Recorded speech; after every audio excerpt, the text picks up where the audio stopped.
Hi, my name is Lydia Kasopoulos, and I'm a strategy and emerging technologies advisor with a deep passion for body data tracking and human performance. This set of healthy aging protocol interviews delves into meaningful human connection. I'll be asking people what is meaningful to them in relation to human connection and how they go about cultivating meaningful connection as part of their personal healthy aging protocol. I hope you find this to be of interest. I am so glad you have accepted to do this interview because I am so excited to interview you about healthy aging protocols and meaningful human connections. So thank you, Sinead, for coming. Thanks so much for having me. I'm so excited to dive into this conversation. So before we dive in, would it be possible for you to introduce a bit about yourself? Like, who are you? What is it you do? And all of that. Yes, so my name is Sinead Bovell. I am a futurist, which means I study and track emerging technologies and societal trends and geopolitical relationships and use that to build some forecasts about the future. And I also run a tech education company called WAYE, so equipping mostly youth markets, but the public more broadly with skills for the digital future. I'm Canadian, but I've lived in the US for about 8 years now in New York. Thank you so much. And your organization is also focused on youth. And so you also have a particularly unique perspective on the youngest generation in the workplace, which is something I will return back to when we talk about meaningful human connection. So let's start with the first question. What is your healthy aging protocol?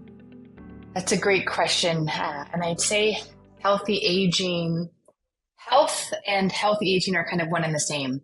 And for me, I take that as food being medicine and lifestyle being a form of medicine. So the things that I prioritize, I'd say when it comes to things like diet, to me, I see that as an investment in my healthcare. That to me is a form of health insurance. So things like a balance, and I know diet can be a contentious subject and different people have different approaches. For me, that is as many vegetables as possible. I think that's one area where the research is quite clear that as many colorful vegetables as possible, the better. So that's something that I prioritize. A lot of fruits and berries and nuts. I'd say kind of try to do low sugar, although I think you do have to make room to live a little. And for me, that will sometimes include the odd treat, especially if I'm traveling and I want to try something sweet somewhere else around the world. That brings me joy as long as it's in moderation and it's thoughtful. But then healthy proteins and healthy fats. So I'd say my food as medicine is just quite a balanced, all of the kind of essential micro and macro factors towards healthy eating as medicine, as many colors as possible. I also do, especially as somebody who lives immersed in data and in research, I take pride in researching and understanding the role that supplements play in our bodies and in our health. And I know that that's not something for everyone, but for me, I've seen the value in the research and results in my own life. So I do invest in supplements, and supplements are just that, right? You still have to eat and live a certain way. They can't replace a certain lifestyle. But for me, there are a few essential supplements that I make sure that I travel with and I take every single day. And then I'd say sleep is a big one for me, I think. And it's not something that I'm the best at, but it's something that I don't take pride in not being the best at it. And I always make sure I invest in a healthy sleep routine and sleep environment. I'll actually change my speaking engagements around making sure I can get adequate sleep, or at least the potential for adequate sleep. But for me, that's something that I value a lot. And then activity, I think for mental health and for physical health, making sure I prioritize. And it's a variety of activities. Sometimes for me, it's just walking for an hour and having no direction and no plan and just kind of discovering. And that's also the beauty of New York too. It's so dense. So you can just pick a direction and go and discover entirely new things. But also I prioritize things like strength training, cardio, VO2 max. And that also comes in with the research I do. And so I think luckily too, as a futurist, longevity and emerging technologies, they're all kind of colliding in science and AI. So on the one hand, I track it professionally, but then I also track it personally. So those would be, I'd say, kind of the key components. But then family, friendships, the research is quite clear the role social connection plays in lifespan and in health span. So I think all of those components are quite vital. And I do my best to prioritize all of them. I'd say it ebbs and flows. In some months, I'm much better than others.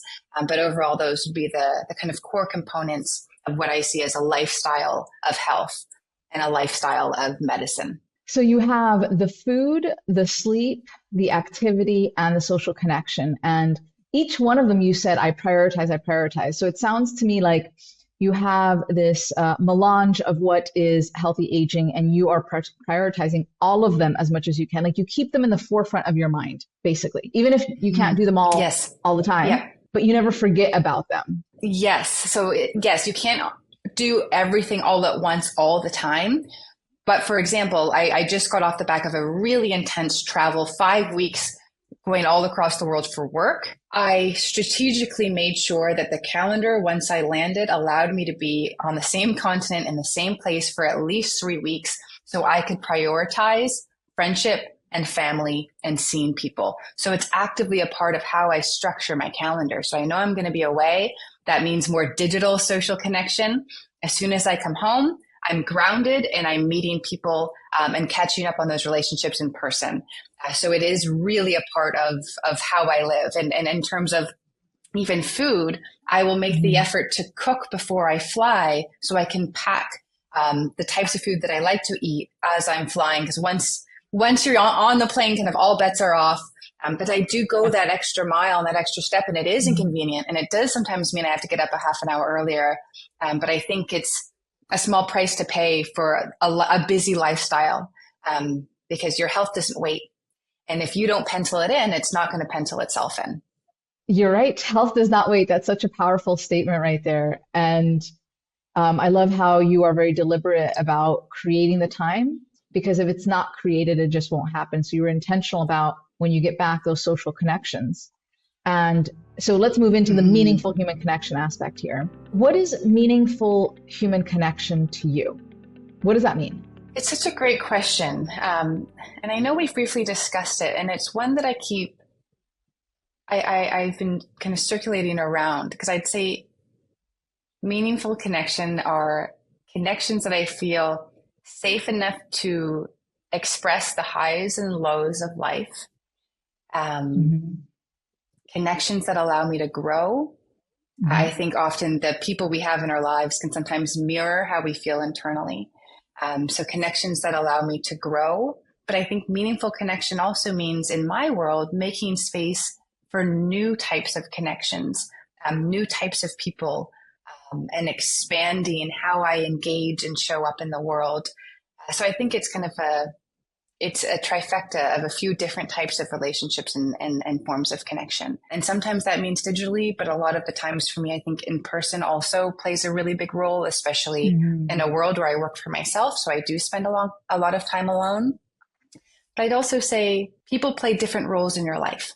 And it's kind of unreasonable to expect one or two people to give you everything that you need.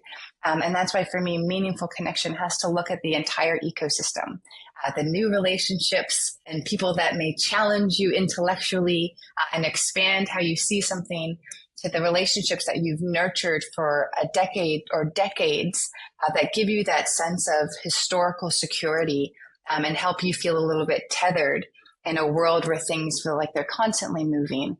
And then again, to the relationships and friendships that, you know, whether something is really good and deserves celebrating, or something you feel like you can't see the light at the end of that tunnel, there's somebody that you can call and talk through, or somebody that's at least just going to listen.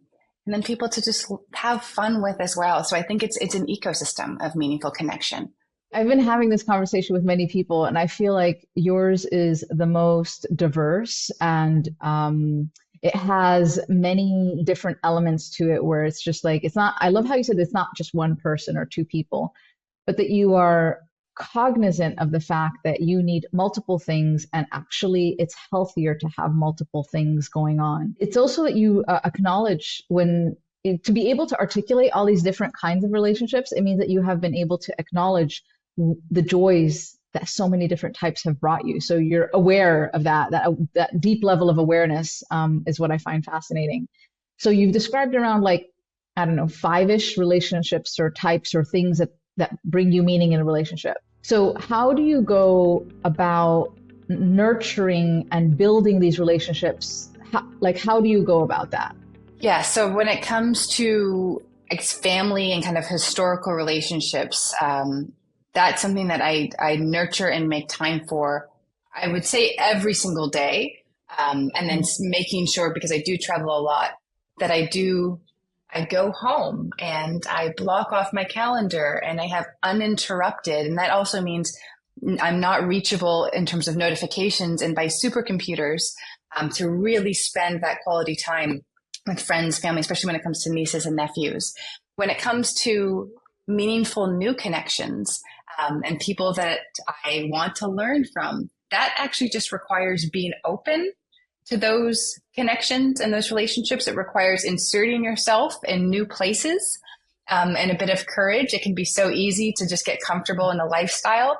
But if curiosity and continuing to expand how you engage with people and the types of connections you have matter to you, it does mean getting a little uncomfortable and inserting yourself in a conversation. So I prioritize that.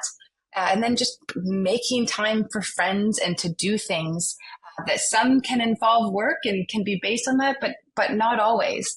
The balance is really, really important. And again, like we said before, it doesn't mean everything happens all the time at the same time. So it's different kind of phases. But if I'm traveling and I'm on the road a lot, I will try to look for opportunities to connect with some of the minds that I get to engage with and interact with, and remain kind of open to that. And then again, I know when work is going to stop for me and I'm going to go home and be with family and be in many ways kind of unreachable. And it also means, I think, for meaningful connection, how I prioritize my day. I know the role, just because I get to study them so much, that supercomputers and notifications play in our mind and in our mental health. So for me, waking up and not checking my phone, and even if it's going to be messages from loved ones, or going to bed and making sure I have at least a few hours before bed where I'm not on my device, how I show up in my relationships and my friendships is different than if I'm constantly reachable and my mind is buzzing. So even making sure that you protect your mental health transforms how you show up in your relationships. And I think that that's also a part of it, because it's not just about the quantity and the amount of time you're spending with people that you love. It's the quality. Are you present when you're there? And for me, it's all the other little lifestyle components that impact how I show up when I am there. Could you share a little bit more about that research you've done about the notifications and all of that? Yeah, so I think we can feel it. So that's something that everybody can kind of clinically feel. But being constantly reachable, so algorithms and notifications that are designed to keep you coming back to a platform, to a device, they fragment your attention. They give you this constant fear of missing out and not being somewhere that you need to be. And this inner feeling like you're late for your own life, that you're not doing enough, you're not posting enough, you're missing something new. And that kind of dopamine connection, that kind of dopamine sensation of, okay, a new post, a new notification, something to reply to, getting likes and follows. All of that has been scientifically designed for you to come back and feel like you need to be someplace. And that distracts from the other things that you need to do in your life, how you may feel about yourself, your mental health, how much you feel like you're doing in your life. So I try to really be structured and intentional about how often I show up in digital spaces, and what I do when I'm there. And it's interesting because if somebody was to see some of my social media profiles, it seems like I'm online a lot. I post quite frequently, but for the most part, I share content and then I leave. I don't spend a lot of time kind of just hanging around on platforms. And I'm very strict about when I go online in the morning. And sometimes it's even email. If I have deep work to do or somebody that I want to connect with and really be present, I won't check my email until after that call or after that amount of deep work, to again protect my mental space and my ability to kind of get through what I need to get through. So this research has basically enabled you to add an element of how to manage technology to be able to maintain and nourish these meaningful connections. And I appreciate you sharing this kind of insight. Yeah, because we talk a lot about boundaries in our world, and boundaries even in with human connection. You're not always, you can't be available to everyone, but for some reason we don't see those boundaries the same in the digital world. We weren't evolution. We didn't evolve to be available all the time to thousands of people. So that just isn't a healthy state to be in. So I think if you don't set that kind of digital border for yourself, it will have consequences, and it will impact you in one way or another. Because also part of the aspect of a meaningful connection is that you are present in that moment, enjoying that to be able to derive the meaning from it. So Completely. It's quite intuitive when you're talking about it to say, oh, well, how am I supposed to enjoy that meaningful aspect if my mind is fragmented? And the idea of just literally blocking off and not engaging with the notification land while you are trying to be immersed in an experience with somebody is an extremely valuable element of nurturing the meaningful human connection.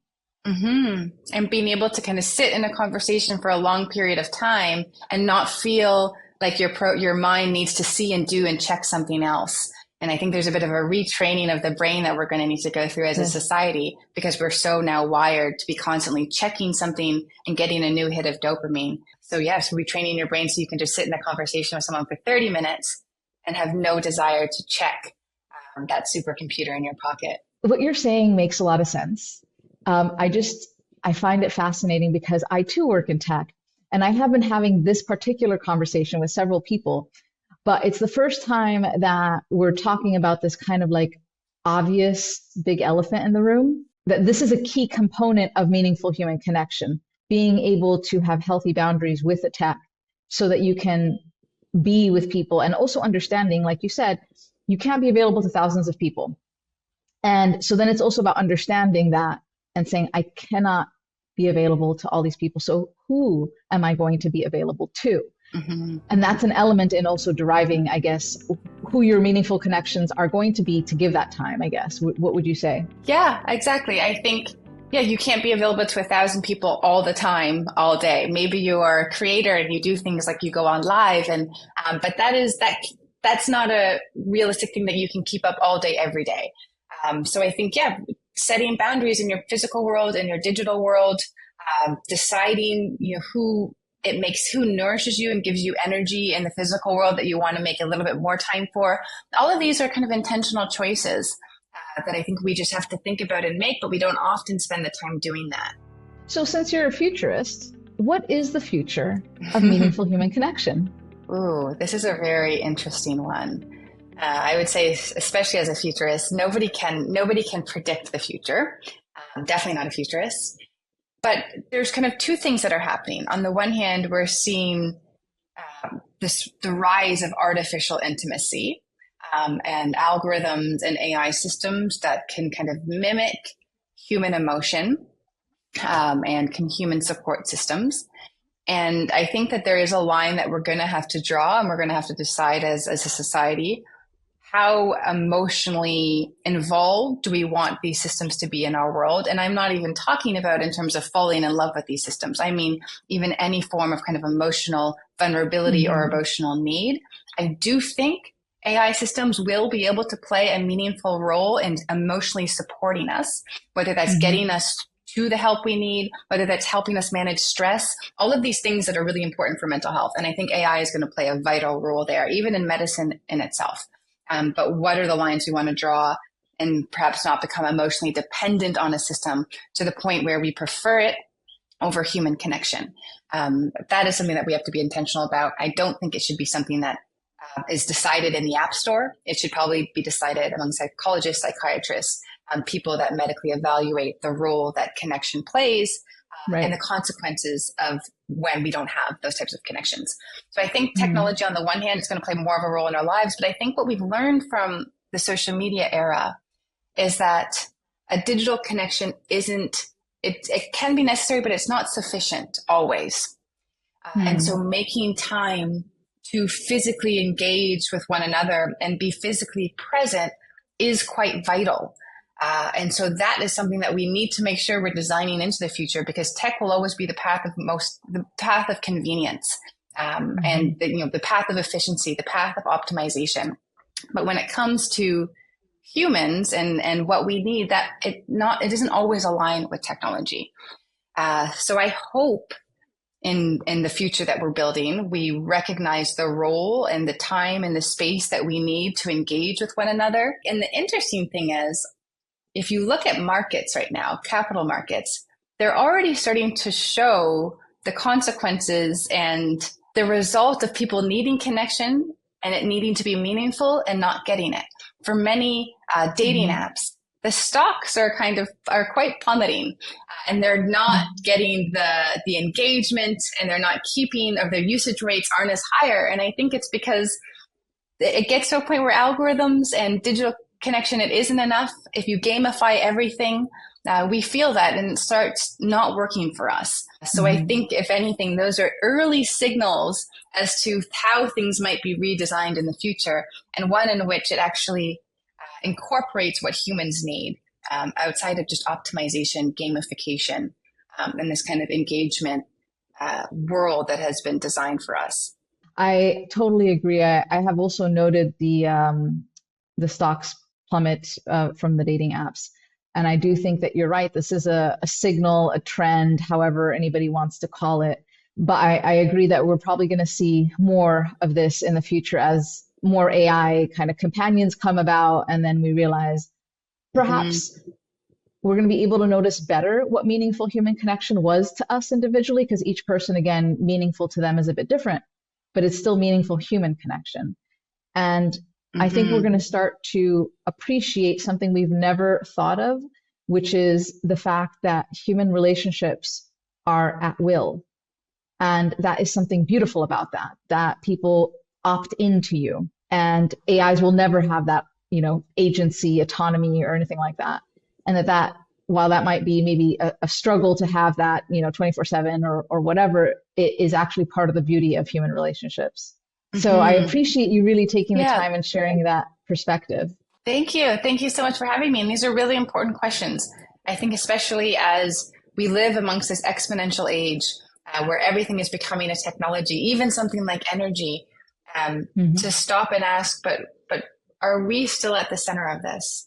And the importance of designing around our humanity, not kind of adjacent to it. Well said. And that's a perfect place to close this conversation. So thank you so much, Sinead, for taking the time. Thanks for having me. This series is meant to capture personal stories of individual healthy aging protocols and is for informational purposes only, and it does not constitute providing medical advice or professional services. Those seeking personal medical advice should consult with a licensed healthcare practitioner.